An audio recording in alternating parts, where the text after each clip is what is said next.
Alright, we are back once again, and today that we are just going to, in this video, we'll be doing just the ice chest, gas cans or water jugs, and the toolbox, which is in this tree. And then paints I'll be using is it's a cherry red for it,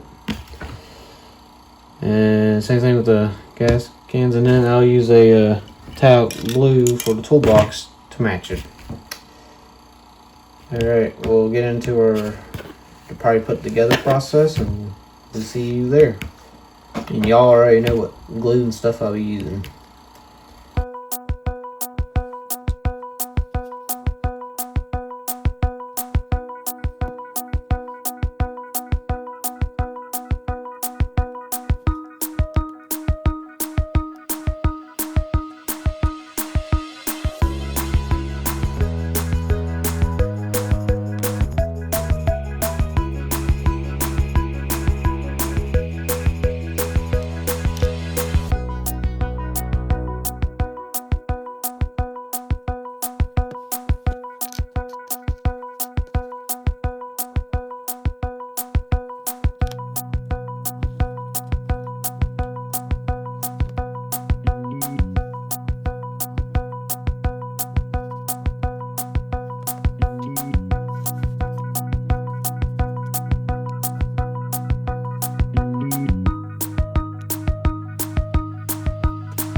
Alright, it is done the ice chest, toolbox, jack, and gas cans.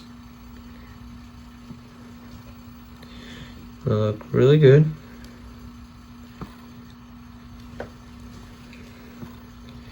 Took about 2-3 days to get this done because I used cherry red for the gas cans and the ice chest. It took over a day to dry. And then it's hollow underneath. So, hope you enjoyed this extra video, and please go check out the full build with the Ranchero. I'll see you guys in the next video.